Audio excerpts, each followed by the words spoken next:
Precinct, Sergeant Klein. What do you mean you were robbed? Held up? So where'd this happen? Where? Did he have a gun? There were two men. When was this? Just now? You are in the muster room at the 21st Precinct, the nerve center. Where they went. A call is coming through. You will follow the action taken pursuant to that call from this minute until the final report is written in the 124 room at the 21st Precinct. Where are you calling from? Where? On what floor is that? All right. You take the elevator back downstairs. The officers will be right there. They'll be right there. You just wait. Yes, ma'am. 21st Precinct. It's just lines on a map of the city of New York. Most of the 173,000 people wedged into the 9/10 of a square mile between Fifth Avenue and the East River wouldn't know if you asked them that they lived or worked in the 21st. Whether they know it or not, the security of their persons, their homes, and their property is my job. My job and the job of the 160 patrolmen, 11 sergeants, and 4 lieutenants of whom I'm the boss. My name is Kennelly, Frank Kennelly. I'm captain in command of the 21st. What makes a city? Not buildings, not subways, not business. People make a city. From dawn to midnight, from midnight to dawn, the rich and the poor and the good and the bad pour their lives together and stir up the city. As in the 21st, sometime in a way you'd least expect. I was working my 8 a.m. to 6 p.m. tour. It had started to rain during the night, and it was still raining at 1:15 p.m. when I came out of the luncheon meeting of the Lenox Hill Lions Club, at which I spoke on the problems of juvenile delinquency. From the lobby of the hotel, I rang in. Sergeant Klein on TS told me everything was quiet. I instructed him to send a car for me. When it came, I had the operator, Patrolman Farrell, drive me to the New Era Theater, a movie house on First Avenue. I went into the lobby and was told by the manager that Mr. Crows could be found at the back of the theater near the candy stand. I saw him in the dim light, and I walked over. A cartoon was on the screen. Hello, Mr. Crows. Huh? Oh, Captain, how are you? Just fine. I had a report from Sergeant Collins on the night tour that you've been having some trouble over this way. Yeah, that's right, Captain, but I told the sergeant what was on my mind last night. I appreciate you stopping by anyway. Well, I'm giving instructions to the men on post and in the cars here to pay special attention to the conditions. Oh, well, thanks. Oh, just a second. Here's that scene. I get the biggest kick out of these cartoons. I don't know why. You ever see anything so funny? Well, sure clever, all right. Look in there, Captain. A rainy afternoon and business is just fine. You know, I got the answer to what's wrong with the picture business. Have you? Mm-hmm. If they make a good picture, you do business. Even on a day like this. It's simple. Make all good pictures. How many kids, as a rule, hang out at that candy store at night, Mr. Cross? Well, you know, it varies. Now, on a nice night or a Saturday, there's a whole gang of them. They yell and they make jokes at the people coming on their way to the theater at night. And that can scare them. I don't need my patrons scared away. Condition at the box office is bad enough, and it's not healthy for the neighborhood. All right, Mr. Cross. We'll see what we can do about it. Look at that rabbit. How do you like that? You know, I see a feature picture once, I'm through with it, but I can watch these cartoons 4 or 5 times a day. Yeah, well, if the condition doesn't clear up, Mr. Cross, you just get in touch with me. Oh, is this the cop looking for you, Captain? Oh, yeah. Excuse me, Captain. Yes, Farrell? Signal 30 just came over. Yeah? Hold up just around the corner at 3:40. I thought you might want to take a look. Yes, I do. So long, Mr. Cross. Thanks, Captain. One man, no description put out yet. All right. Let's go. I left the theater with Patrolman Farrell. It was still raining. We got into the car, and he drove around the corner to 340, a loft building. The sector car and the sergeant's car were already there.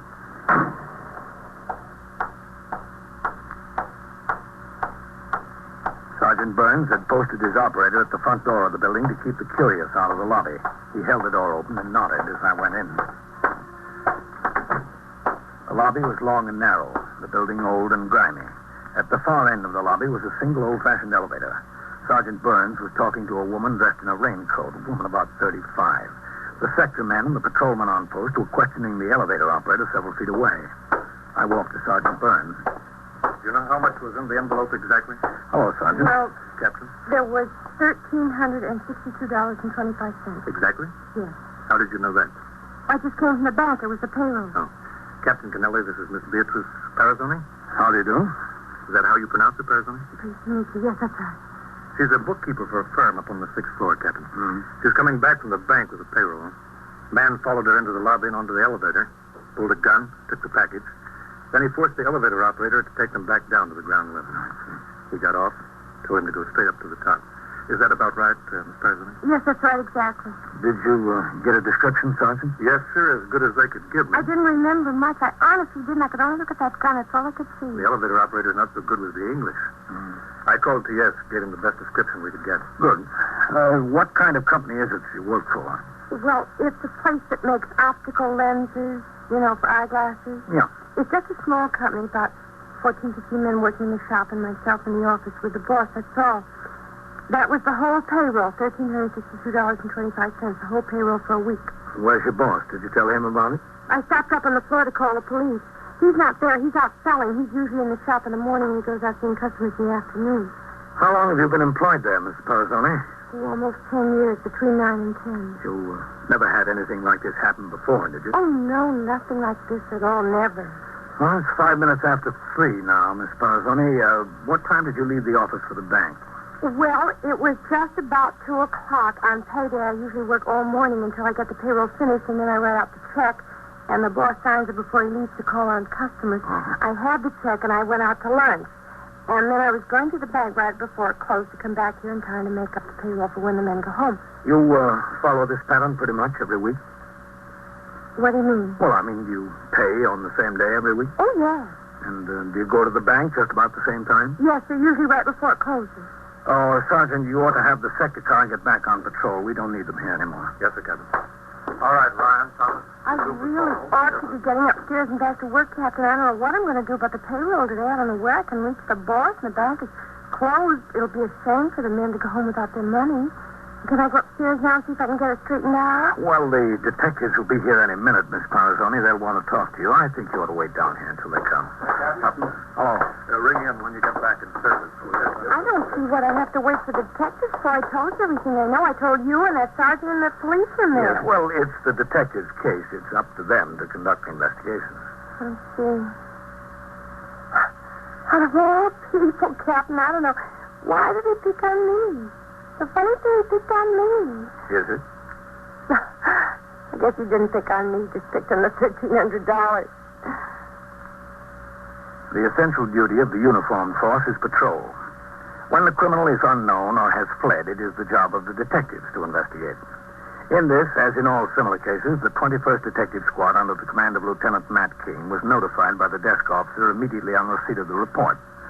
Within a few minutes, Detectives Ben Novak and Whitey Howard were on the job.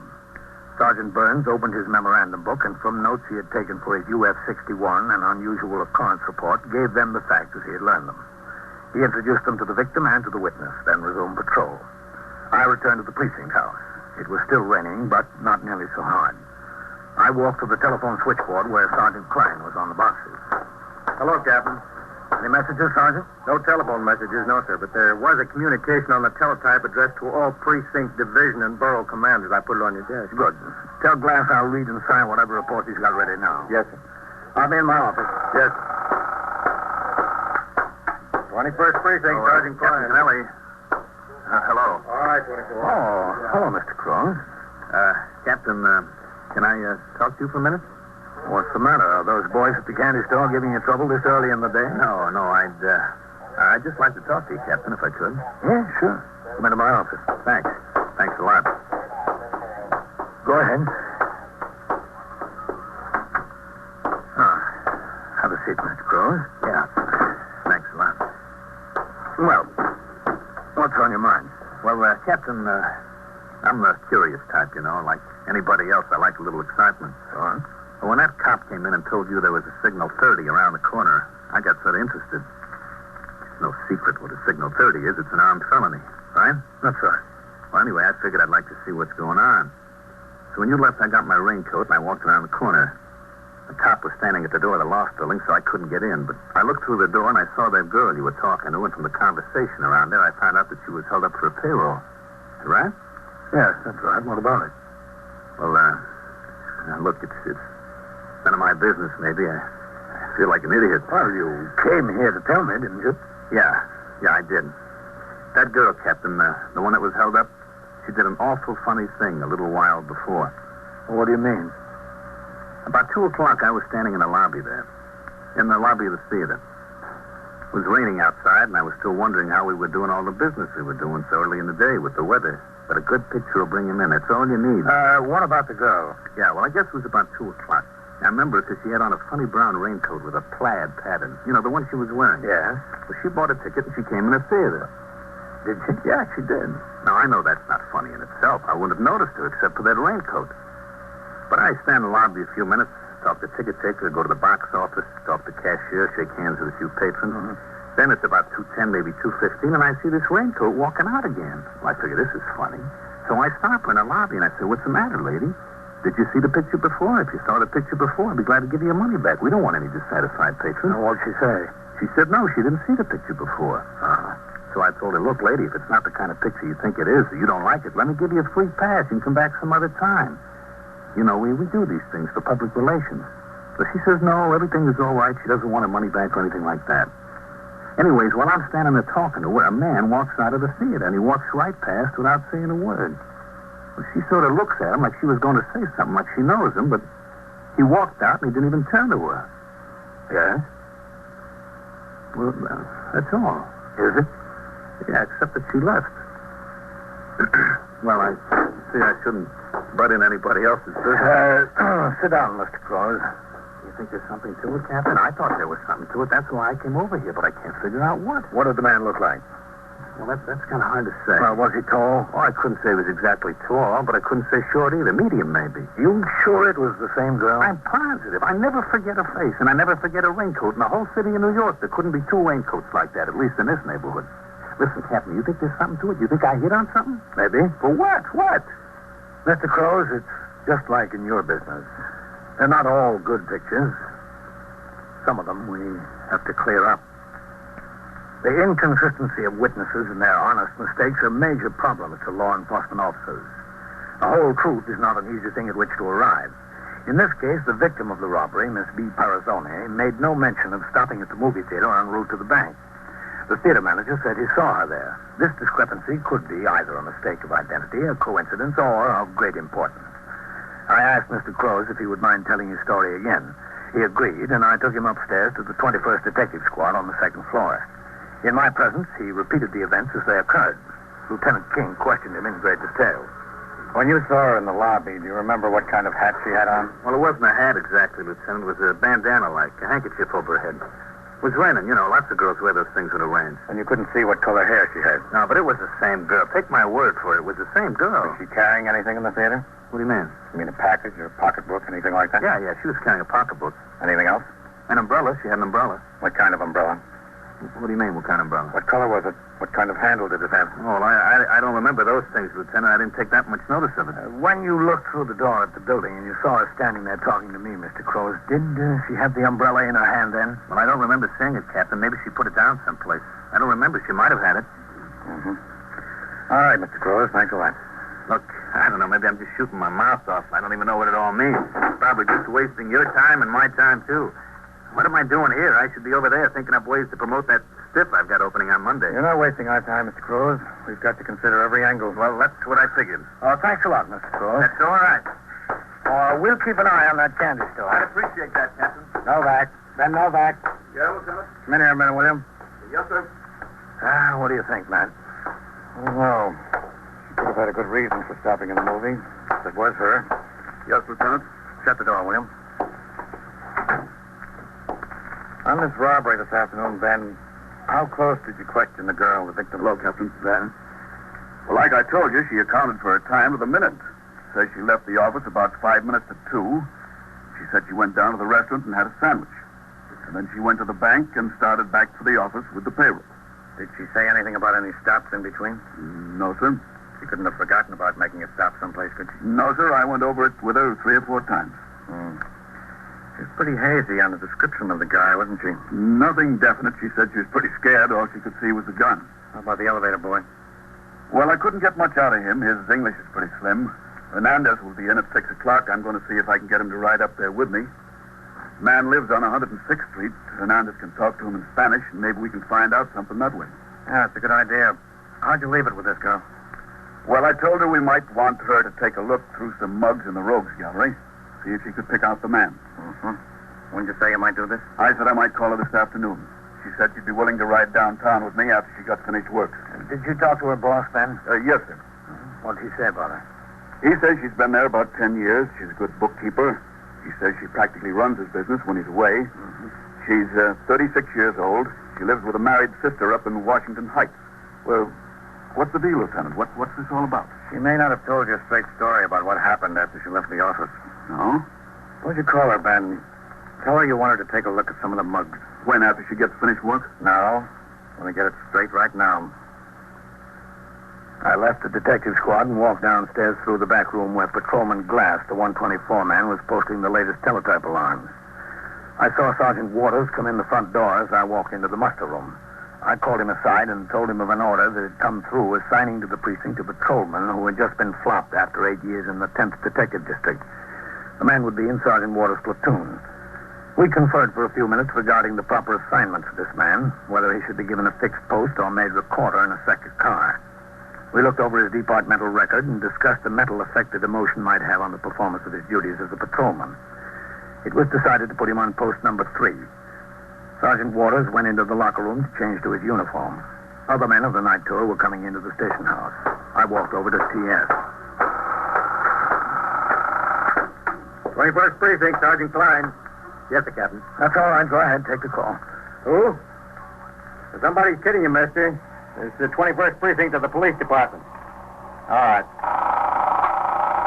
Yes, Captain. Get me division, will you, Sergeant? Yes, sir. No.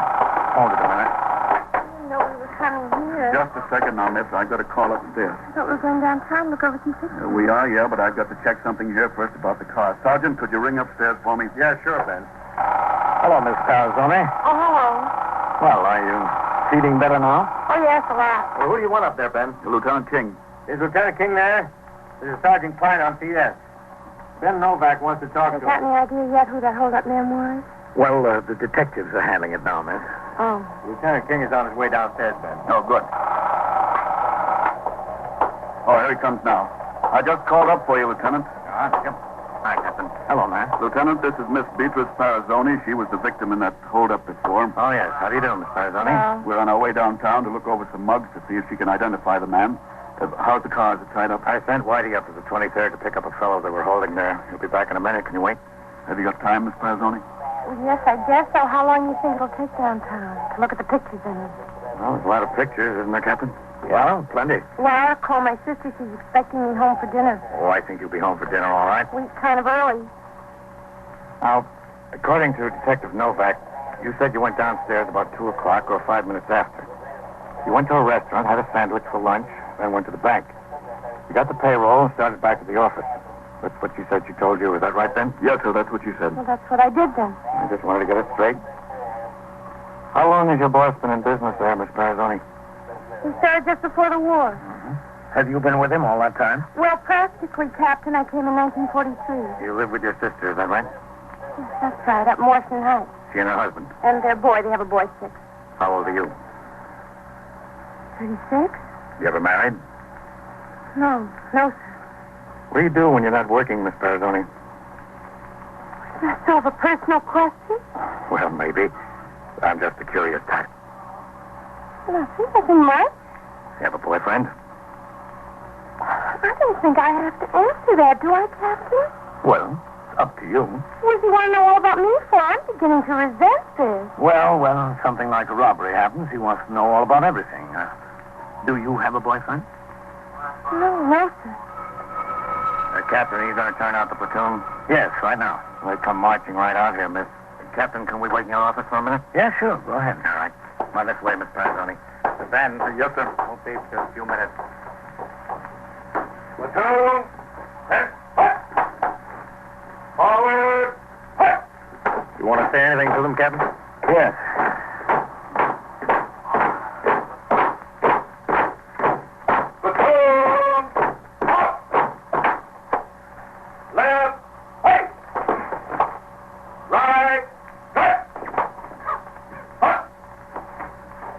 Report, second platoon. Platoon inspector, sir.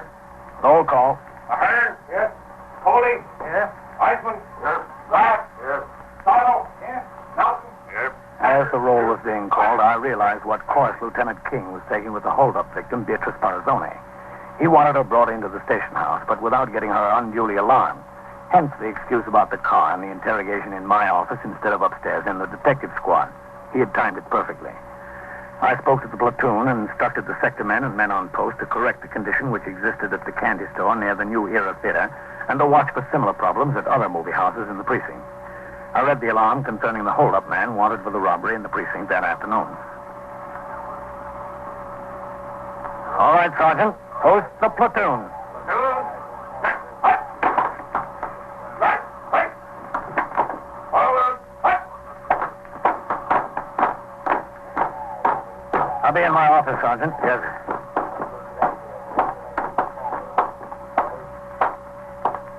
Matt? Oh, come in, Captain.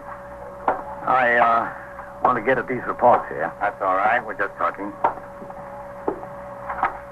You're sure we're not disturbing you here, Captain? No, go right ahead. Ben, do you want to check on the car? Okay, Lieutenant. Close the door, will you? Yes, sir. What else do you do in your spare time, Miss Barzoni? Well, I read, and I sit with a baby when my sister and her husband go out, and I like to go to a concert once in a while. I like music. What else? Nothing much else. Movies? Do you like movies? Sure, once in a while. When do you go? At nights? Yeah, nice. I work in the daytime except Saturday and Sunday. The movies are usually too crowded on Saturdays and Sundays. There's other things to do. You ever go in the daytime? No. Then why did you go today? What do you mean today? Who said I went to the movies today? Did you? Well, yeah, for a little while. Now, wait a minute, just a second. I don't understand this. Just when did you go to the movies? When I left the office. You mean at 2 o'clock? Yes, that's right. You didn't say anything about that to anybody before? Well, I didn't think it was important. Turning out to be important, isn't it? Yes? Then why didn't you think it was important before? I don't know. I just didn't think so, that's all. What was the name of the man you met there? Where? At the movies. I didn't meet any man. Supposing I told you were seen with a man there.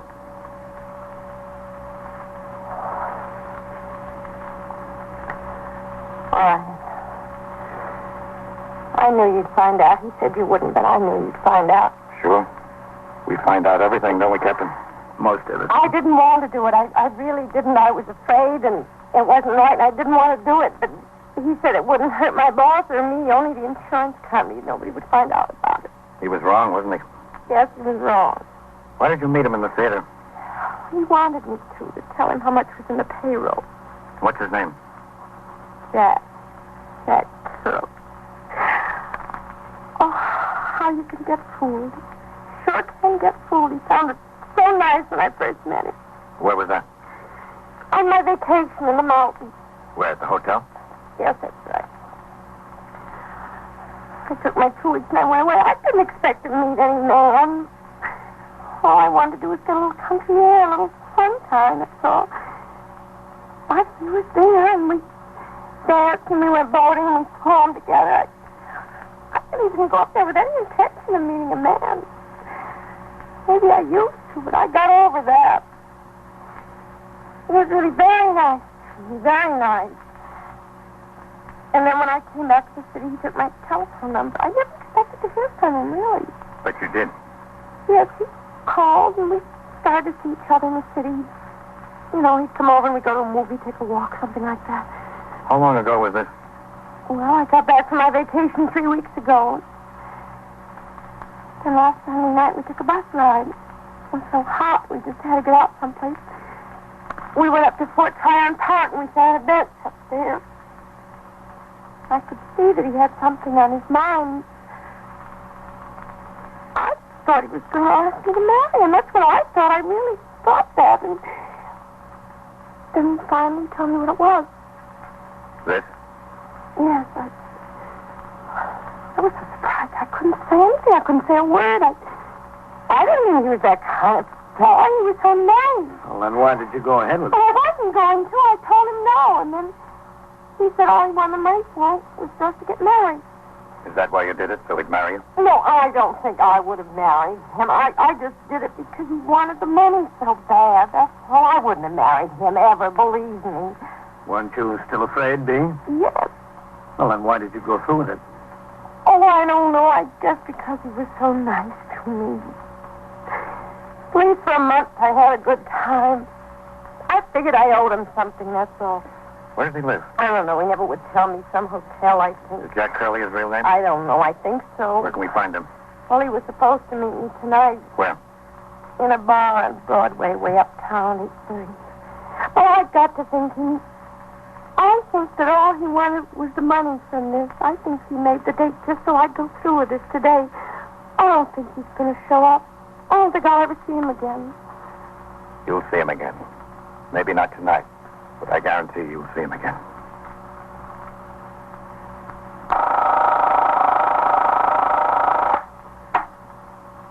"21st Precinct, Sergeant Klein. Who's dead? Who? She was killed. Ah. Where is it? Where? 88 East what? East 70th. Who is this calling? What's your name? Doris what? All right. Just stay right where you are. The officers will be there right away. Yeah, right away. Oh, don't worry about it. So They it take goes. care of it. Around the clock, through the week, every day, every year. A police precinct in the city of New York is a flesh and blood merry-go-round. Anyone can catch the brass ring, or the brass ring can catch anyone. 21st Precinct, a factual account of the way the police work in the world's largest city, is presented with the official cooperation of the Patrolmen's Benevolent Association, an organization of more than 20,000 members of the Police Department, City of New York. Everett Sloan in the role of Captain Kennelly, Ken Lynch as Lieutenant King. Featured in tonight's cast were Elspeth Eric, Mandel Kramer, Wendell Holmes, Bill Smith, and Lawson Zerbe. Written and directed by Stanley Niss. Produced for CBS Radio by John Ives. Art Hanna speaking.